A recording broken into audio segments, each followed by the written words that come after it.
ಇನ್ನು ರೇಣುಕಾಸ್ವಾಮಿ ಕೊಲೆ ಪ್ರಕರಣದಲ್ಲಿ ನಟ ದರ್ಶನ್ ಹಾಗೂ ಗ್ಯಾಂಗ್ ಮಾತ್ರವಲ್ಲ ಕಾಣದ ಕೈಗಳ ಕೈವಾಡ ಇರೋ ಬಗ್ಗೆ ಅನುಮಾನ ಶುರುವಾಗಿದೆ. ಇದರ ಹಿಂದೆ ದೊಡ್ಡವರೇ ಇರುವಂತಹ ಶಂಕೆ ವ್ಯಕ್ತವಾಗಿದೆ.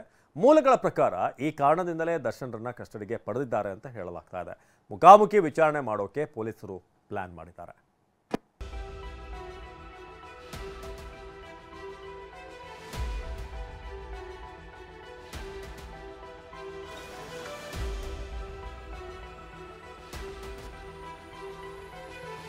ರೇಣುಕಾಸ್ವಾಮಿ ಕೊಲೆ ಕೇಸ್ನಲ್ಲಿ ಒಬ್ಬರಲ್ಲ ಇಬ್ಬರಲ್ಲ 17 ಆರೋಪಿಗಳಿದ್ದಾರೆ. A1 ಪವಿತ್ರ ಗೌಡ ಸೇರಿದಂತೆ 13 ಆರೋಪಿಗಳು ಪರಪ್ಪನ ಅಗ್ರಹಾರ ಜೈಲು ಸೇರಿದ್ದಾರೆ. ಆದರೆ ದರ್ಶನ್ ಸೇರಿದಂತೆ 4 ಆರೋಪಿಗಳು ಮಾತ್ರ ಅನ್ನಪೂರ್ಣೇಶ್ವರಿ ನಗರ ಠಾಣೆಯಲ್ಲಿದ್ದಾರೆ.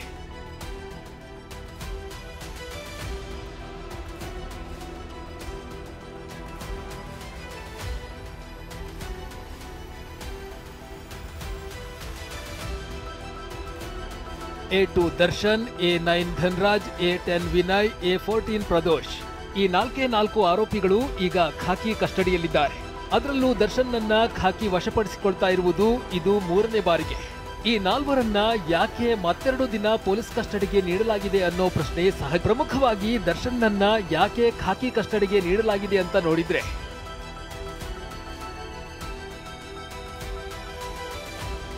A2 ದರ್ಶನ್ ಪೊಲೀಸ್ ತನಿಖಾಧಿಕಾರಿಗಳು ನಡೆಸ್ತಾ ಇರುವ ತನಿಖೆಗೆ ಸ್ಪಂದಿಸಿಲ್ಲ. ತನಿಖೆಗೆ ಸ್ಪಂದಿಸದೆ ಕೆಲ ವಿಚಾರಗಳನ್ನ ಮರೆಮಾಚುತ್ತಿದ್ದಾನೆ ದರ್ಶನ್. ಹೀಗಾಗಿ ಹೆಚ್ಚಿನ ವಿಚಾರಣೆಗಾಗಿ ದರ್ಶನ್ನನ್ನ ಕಸ್ಟಡಿಗೆ ತೆಗೆದುಕೊಳ್ಳಲಾಗಿದೆ. ಕಾರಣ 2, ದರ್ಶನ್ ಮನೆಯಿಂದ 37.40 ಲಕ್ಷ ರೂಪಾಯಿ ವಶಪಡಿಸಿಕೊಳ್ಳಲಾಗಿದೆ. ಪತ್ನಿ ಮನೆಯಿಂದಲೂ ಸಹ 3 ಲಕ್ಷ ರೂಪಾಯಿ ಜಪ್ತಿ ಮಾಡಲಾಗಿದೆ. ವಶಪಡಿಸಿಕೊಳ್ಳಲಾದ ಈ ಎಲ್ಲ ಹಣದ ಮೂಲದ ಬಗ್ಗೆ ತನಿಖೆ ನಡೆಸಬೇಕಿದೆ. ಕಾರಣ 3, ಹತ್ಯೆ ಬಳಿಕ ನಟ ದರ್ಶನ್ ಕೆಲ ವ್ಯಕ್ತಿಗಳನ್ನ ಸಂಪರ್ಕಿಸಿದ್ದಾನೆ. ಆ ವ್ಯಕ್ತಿಗಳನ್ನ ಸಂಪರ್ಕಿಸಿದ್ದ ಉದ್ದೇಶ ಮತ್ತು ಕಾರಣವನ್ನ ತಿಳಿಯಬೇಕಿದೆ. ದರ್ಶನ್ ಸಂಪರ್ಕಿಸಿದವರನ್ನ ಕರೆಸಿ ವಿಚಾರಣೆ ನಡೆಸಬೇಕಿದೆ. ದರ್ಶನ್ ಉಪಸ್ಥಿತಿಯಲ್ಲೇ ಮುಖಾಮುಖಿಯಾಗಿ ಈ ವಿಚಾರಣೆ ಮಾಡಬೇಕಿದೆ.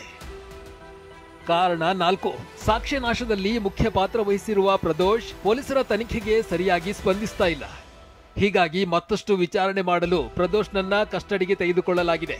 ಬರೀ ಇವಷ್ಟೇ ಕಾರಣಗಳಲ್ಲ, ಇನ್ನು 3 ಕಾರಣಗಳಿವೆ. ಅವುಗಳನ್ನು ತೋರಿಸ್ತೀವಿ ನೋಡಿ.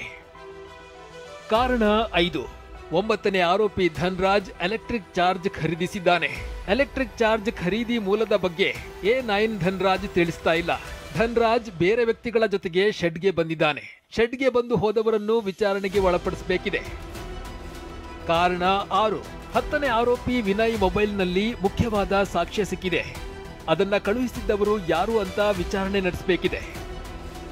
ದರ್ಶನ್ ಸೇರಿದಂತೆ 4ರನ್ನ ಕಸ್ಟಡಿಗೆ ಕೇಳಲು ಕಾರಣ 7, ಕೊಲೆ ನಡೆದ ಸಮಯದಲ್ಲಿ ಶೆಡ್ನಲ್ಲಿ ಕೆಲ ವ್ಯಕ್ತಿಗಳು ಇದ್ರು. ಆ ವ್ಯಕ್ತಿಗಳಿಗೆ ಆರೋಪಿಗಳಿಂದ ಸಾಕ್ಷಿ ಹೇಳದಂತೆ ಆಮಿಷ ನೀಡಲಾಗಿದೆ.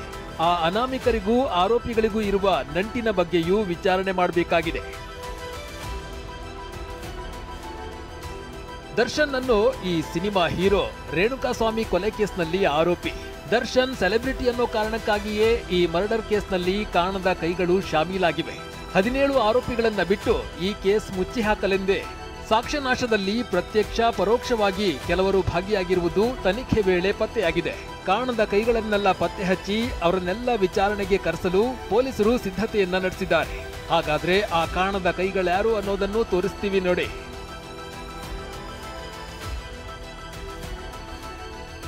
ರೇಣುಕಾ ಹತ್ಯೆ ಕೇಸ್ನಲ್ಲಿ ಕಾಣದ ಕೈಗಳ ಕೈವಾಡ. ಕಾಣದ ಕೈ 1, ಆರೋಪಿ ಪ್ರದೋಷ್ ಶೆಡ್ಗೆ ಮತ್ತೋರ್ವ ವ್ಯಕ್ತಿ ಜೊತೆ ಬಂದಿದ್ದ. ಆ ವ್ಯಕ್ತಿ ಯಾರು ಅನ್ನೋದು ಪ್ರದೋಷ್ಗೆ ಮಾತ್ರ ತಿಳಿದಿದೆ. ಪ್ರದೋಷ್ ಕರೆದುಕೊಂಡು ಬಂದಿದ್ದ ಆ ವ್ಯಕ್ತಿ ಯಾರು? ಆತನನ್ನ ಪ್ರದೋಷ್ ಕರೆದುಕೊಂಡು ಬಂದಿದ್ದು ಯಾಕೆ? ಹತ್ಯೆ ಕೇಸ್ನಲ್ಲಿ ಆ ವ್ಯಕ್ತಿಯ ಪಾತ್ರವೇನು ಅನ್ನೋದನ್ನ ತನಿಖಾಧಿಕಾರಿಗಳು ತಿಳಿಯಬೇಕಿದೆ. ಕಾಣದ ಕೈ 2, ಆರೋಪಿ ಧನ್ರಾಜ್ ಸಹ ಶೆಡ್ಗೆ ಬೇರೆ ವ್ಯಕ್ತಿ ಜೊತೆಗೆ ಬಂದಿದ್ದ. ಧನ್ರಾಜ್ ಜೊತೆಗೆ ಬಂದಿದ್ದ ಆ ವ್ಯಕ್ತಿ ಯಾರು ಅಂತಾನೂ ತಿಳಿದುಕೊಳ್ಬೇಕಿದೆ. ಕಾಣದ ಕೈ 3, ಆರೋಪಿ ವಿನಯ್ ಮೊಬೈಲ್ನಲ್ಲಿ ಮಹತ್ವದ ಸಾಕ್ಷ್ಯ ಸಿಕ್ಕಿದೆ. ಮಹತ್ವದ ಸಾಕ್ಷ್ಯ ಅಂದ್ರೆ ವಿಡಿಯೋ ಅಥವಾ ಫೋಟೋನ. ಆ ಸಾಕ್ಷ್ಯವನ್ನ ಮೊಬೈಲ್ಗೆ ಕಳುಹಿಸಿದ್ದು ಯಾರು ಮತ್ತು ಯಾಕೆ ಅನ್ನೋದನ್ನ ಅರಿತುಕೊಳ್ಬೇಕಾಗಿದೆ. ದರ್ಶನ್ ಹೇಳಿ ಕೇಳಿ ಫಿಲಂ ಸ್ಟಾರ್. ಅದಕ್ಕೆಂದೇ ಆತನಿಗೆ ಸಹಾಯ ಮಾಡೋದಕ್ಕೆ ಪ್ರಭಾವಿಗಳು ಮುಂದಾಗಿರ್ತಾರೆ. ಆ ಬಗ್ಗೆನೂ ಹೇಳ್ತೀವಿ ನೋಡಿ. ಕಾಣದ ಕೈ 4, ಹತ್ಯೆ ನಡೆದ ಶೆಡ್ನ ಕೆಲಸಗಾರರಿಗೆ ಸಾಕ್ಷಿ ಹೇಳದಂತೆ ಆಮಿಷವನ್ನ ಒಡ್ಡಿದ್ಯಾರು? ಆಮಿಷ ಒಡ್ಡುತ್ತಿರುವ ವ್ಯಕ್ತಿಗಳಿಗೂ ಪ್ರಕರಣಗಳಿಗೂ ಸಂಬಂಧ ಏನು? ಆರೋಪಿಗಳ ಜೊತೆಗೆ ಆ ವ್ಯಕ್ತಿಗಳಿಗೆ ಇರುವ ನಂಟೇನು? ಅಸಲಿಗೆ ಆಮಿಷ ಒಡ್ಡುತ್ತಿರುವ ಆ ವ್ಯಕ್ತಿಗಳು ಯಾರು ಅನ್ನೋದು ಗೊತ್ತಾಗಬೇಕಿದೆ. ಕಾಣದ ಕೈ 5. ಆರೋಪಿ ಕೇಶವಮೂರ್ತಿಗೆ ಶರಣಾಗೋದಕ್ಕೆ 5 ಲಕ್ಷ ಹಣವನ್ನ ನೀಡಲಾಗಿತ್ತು. ಆದ್ರೆ ಕೇಶವಮೂರ್ತಿ ಆ ಹಣವನ್ನ ತನ್ನ ಸ್ನೇಹಿತನಿಗೆ ನೀಡಿದ್ದ. ಆ ಹಣವನ್ನ ಪಡೆದ ಕೇಶವ್ ಸ್ನೇಹಿತ ಯಾರು? ಆತ ಕೇಶವನಿಂದ ಈ 5 ಲಕ್ಷ ಪಡೆದಿದ್ದು ಯಾಕೆ? ಇದೆಲ್ಲವನ್ನ ತಿಳಿಯೋದು ಮುಖ್ಯ. ಕಾಣದ ಕೈ 6. ಸ್ನೇಹಿತ ಮೋಹನ್ ರಾಜ್ನಿಂದ 40 ಲಕ್ಷ ರೂಪಾಯಿ ಹಣವನ್ನ ಪಡೆದಿರುವ ದರ್ಶನ್. ಕೊಲೆ ಕೇಸ್ ಮುಚ್ಚಿ ಹಾಕೋದಕ್ಕೆ ಖರ್ಚು ಮಾಡಲು ಹಣವನ್ನ ಪಡೆದಿರುವ ದರ್ಶನ್. ಕೊಲೆ ವಿಚಾರವನ್ನ ಗೊತ್ತಿದ್ದು ಮೋಹನ್ ರಾಜ್ ಈ ದರ್ಶನ್ಗೆ ಹಣವನ್ನ ಕೊಟ್ರ. 40 ಲಕ್ಷ ರೂಪಾಯಿ ಕೊಟ್ಟ ಈ ಮೋಹನ್ ರಾಜ್ ಯಾರು? ಮೋಹನ್ ರಾಜ್ ಪಾತ್ರ ಕೇವಲ ಹಣ ನೀಡಿದ್ದಕ್ಕೆ ಮಾತ್ರ ಸೀಮಿತಾನ, ಅಥವಾ ಮೋಹನ್ ರಾಜ್ ಬೇರೆ ರೀತಿ ಸಹಾಯ ಮಾಡಿದ್ದಾನಾ ಅನ್ನೋದು ಕೊಲೆ ಕೇಸ್ನ ತನಿಖಾಧಿಕಾರಿಗಳು ಅರಿಯಬೇಕಿದೆ. ಒಂದು ಪ್ರಕರಣದಲ್ಲಿ 14 ದಿನ ಮಾತ್ರವೇ ಆರೋಪಿಗಳನ್ನ ಪೊಲೀಸ್ ಕಸ್ಟಡಿಗೆ ಪಡೆಯಲು ಅವಕಾಶವಿರುತ್ತೆ. ದರ್ಶನ್ 11 ದಿನ ಪೊಲೀಸ್ ಕಸ್ಟಡಿಯಲ್ಲಿ ಕಳೆದಿದ್ದಾನೆ. ಈಗ ನಿನ್ನೆ 4 ದಿನ ಪೊಲೀಸ್ ಕಸ್ಟಡಿಗೆ ಪಡೆಯಲು ಪೊಲೀಸರು ರಿಮ್ಯಾಂಡ್ ಅರ್ಜಿಯನ್ನ ಸಲ್ಲಿಸಿದ್ರು. ಆದ್ರೆ 42ನೇ ಎಸಿಎಂಎಂ ನ್ಯಾಯಾಧೀಶರು ದರ್ಶನ್ ಸೇರಿದಂತೆ 4ರನ್ನ ಬರೀ 2 ದಿನ ಪೊಲೀಸ್ ಕಸ್ಟಡಿಗೆ ನೀಡಿದ್ದಾರೆ. ಇದೇ 2 ದಿನದಲ್ಲೇ 4 ಆರೋಪಿಗಳಿಂದ ಇನ್ನಷ್ಟು ಸಂಗತಿ ಹೊರಬರಬೇಕಿದೆ. ಅಲ್ಲದೆ ಕೇಸ್ ಮುಚ್ಚಿ ಹಾಕೋದಕ್ಕೆ ಪ್ರತ್ಯಕ್ಷ ಪರೋಕ್ಷ ಸಹಾಯ ಮಾಡಿದವರನ್ನು ಪತ್ತೆ ಹಚ್ಚಬೇಕಿದೆ.